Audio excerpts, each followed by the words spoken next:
উস্তাদের হুকুমতে আমি এখানে আপনাদের সম্মুখে দাঁড়িয়েছি। আমি কিছু কথা বলবার জন্য, যদি ভুল হয় আমাকে ছোট ভাই হিসেবে মনে করে আপনারা আমাকে ক্ষমা করে দিন। আমরা মুসলমান এটাই জানি যে না যে আমাদের 5টা বুনিয়াদ আছে। আমাদের হজ করা ফরজ, আমাদের নামাজ পড়া ফরজ, রোজা করা ফরজ, কলিমা পড়া ফরজ। কিন্তু আমরা এটাই জানি না, আমরা মুসলমান আমরা এটাই জানি না যে আমরা নামাজ কিভাবে পড়বো। নামাজ পড়তে হলে বা আমাদের সবচেয়ে আগের সবচেয়ে প্রথম কাম হচ্ছে গোসল করা। আমরা গোসলের 4টা ফরজ আছে, সেটাই 3টা ফরজ আছে সেটাই জানি না।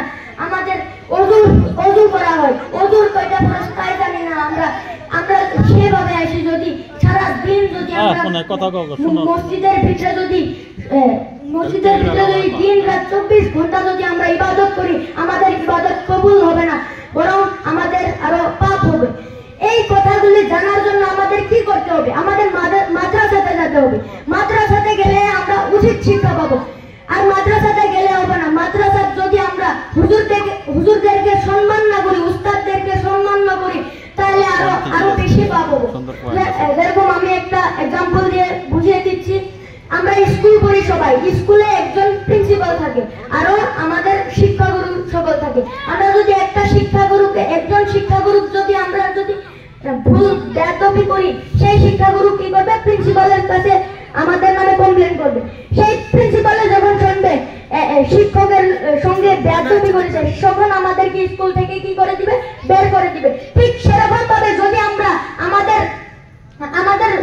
শিক্ষাগুরু হুজুরদের সঙ্গে যদি বেয়াদবি করি, আমাদের হুজুরেরা আমাদের নবীর কাছে বিচার জানাবে, তারপরে আমাদের আল্লাহর খাতা থেকে আমাদের নাম কাটা যাবে। যদি আমরা হুজুরদেরকে সম্মানই না করি, তা আমরা মাদ্রাসাতে যাই কি হবে? আমরা হুজুরদেরকে প্রথমে সম্মান করে দেবো, তারপরে আমরা মাদ্রাসাতে গেলে সব ধরনের শিক্ষা পাওয়া যাবে। আমরা মা বাপের খেদমত করা লাগবে, আমরা নামাজ পড়া লাগবে। যদি আমরা নামাজ না পড়ি, এক রাকাত নামাজের জন্য পাপ হচ্ছে, এক ওয়াক্ত নামাজের জন্য পাপ হচ্ছে 80 হুব্বা। আর 80 হুব্বা, এক হুব্বা যদি আমরা আমাদের দুনিয়ার হিসাব করি, আমাদের 170 বছর, 1 সেঞ্চুরি যে আরো 70 বছর আমাদের জাহান্নাম থাকতে হবে। তাহলে 80 হুব্বা কত করলে যে হবে? আর আমরা 60 বছর থেকে আমাদের নামাজ রোজা সব ফরজ হয়ে যায়। কিন্তু আমরা তো নামাজ রোজা, আমরা যে 60 বছর থেকে আমরা নামাজ কত কামাই করেছি, কত ক্ষতি করেছি, কত নামাজ পড়ি নাই, তার হিসাব নাই। এখন এগুলোর দূষিত কে হবে? এগুলো আমার মা বাবারে আমাদেরকে উচিত শিক্ষা দেয় নাই, আমাদেরকে মাদ্রাসাতে পাঠাই নাই। আমরা মাদ্রাসাতে এসেছি, খালি আমরা পড়ি নাই, আমরা ফালতুমি করেছি, এদিক সেদিক ঘুরে বেড়াইছি। কিন্তু আমরা ভালো করে যদি শিক্ষা নিলাম হলে, আজকে তো আমাদের এগুলো হলো না। আমাদের মাদ্রাসাতে আসতে হবে, আরো ভালো করে পড়াশোনা করতে হবে, হুজুরদেরকে সম্মান করতে হবে, মা বাবার খেদমত করতে হবে। একদিন একজন ছেলে বলল, মা যে তুমি আমার কারণে কি করেছো? সেই মা বলল, বাবা তুমি আমার জন্য একটা আম কিনে আনবা। আম কিনে আনি সারা রাত নিজের বুকের উপরে রাখবা। নিজের বুকের উপরে রাখতে আধা রাত্রে কি হয়ে গেছে? সেই আমটা তলে চেপা পড়ে আমটা নষ্ট হয়ে গেছে।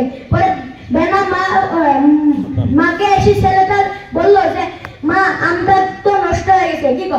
তারপরে মায়ে বলল যে এরকম ভাবে আমি তোমাকে যদি এরকম ভাবে রাখতাম, তাহলে তো তুমিও এরকম ভাবে এই আমের নাওয়ালা করি তুমিও তো মরে যেতে।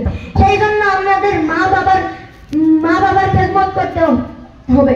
আমাদের উচিত শিক্ষার জন্য আমাদের মাদ্রাসাতে আসতে হবে।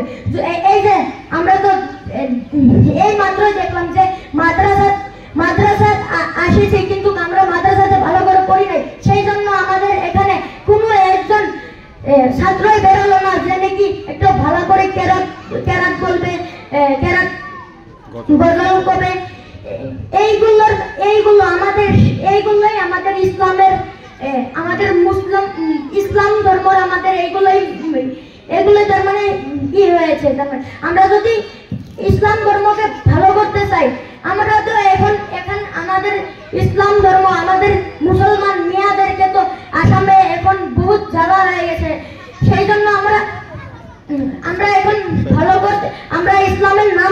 রাখতে হবে, সেজন্য আমরা মাদ্রাসাতে আসতে হবে আর আমরা উচিত শিক্ষা নিতে হবে। আসসালামু আলাইকুম। যদি ভুল